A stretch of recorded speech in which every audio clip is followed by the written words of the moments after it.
Hi there, Aric Hall with The Blaze of Glory. You know, every person who has begun the Forrest Fenn treasure hunt, everybody has started off with some place that they were certain was the correct solution. Last year I did the same thing. I had studied the search community, the search blogs. I had read the websites where people discussed what solutions didn't work for them. But I had found one that no one else mentioned.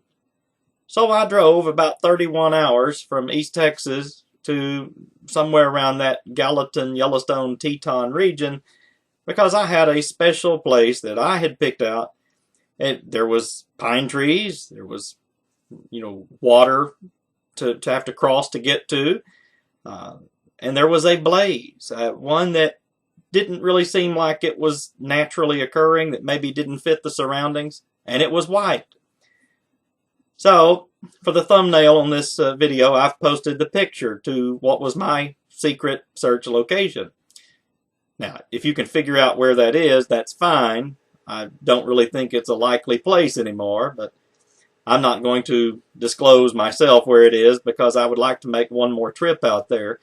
I didn't get to look around far enough while I was there. There were some little things I needed to see that I didn't have enough time or energy that day to continue.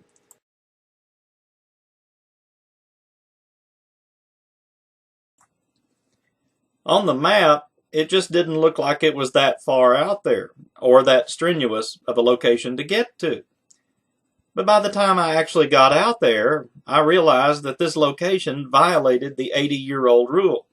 An 80-year-old man didn't hike all that distance out there or go through the exhaustion to reach that location. Much less did he do it twice. Forrest Fenn has said that people have been within 500 feet of the treasure and searchers within 200 feet. Well, this location that I had picked out was 500 feet from an official trail and 200 feet from what could be called a social trail or a cow path. I'm hiking out to this location. I'm almost there. I'm excited. It's been a good day. And there I am about 500 feet off the trail, just like we're supposed to be. And I look down beside me, and there are bear tracks beside my tracks.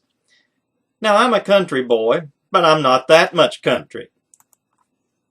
It was at this point that I stopped. I was walking alongside some shrubbery, grasses, mountain grasses, young trees. There was a lot of overgrowth beside me. There could have been a family of grizzly bears 20 feet away from me. I wouldn't have known it until it was all over with. So at that point, I took the safety clip off of the bear spray, and I reached around to my right side of my backpack to make sure that the handle on that gun I was carrying was safely within reach. I recalled a couple of the video statements that Forrest Fenn had released last year after one of the searchers had died, when he was asked if he could assure the public that there was no danger involved in hunting for this treasure chest. In one place, Forrest Fenn said that, you can't negate all risk. There's always some chance of danger.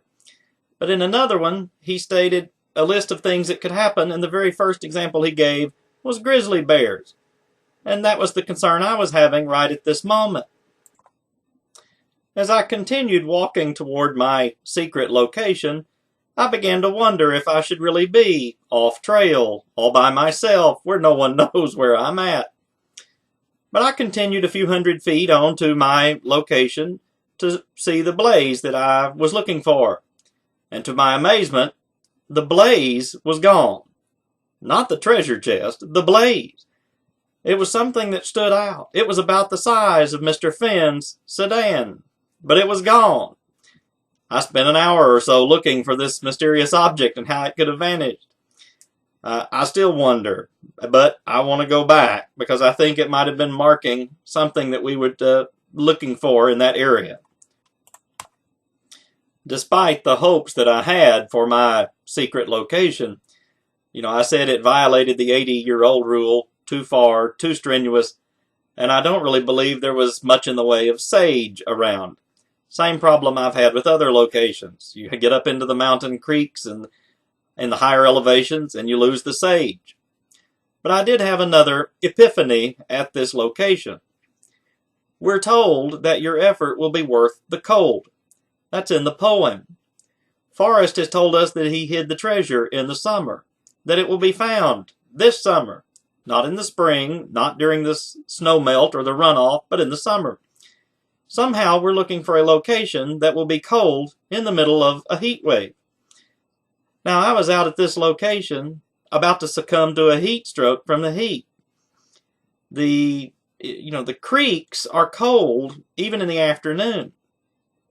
I noticed on this trip, the various times I had crossed creeks and rivers will warm up during the daytime if the sun is shining, but the creeks do not.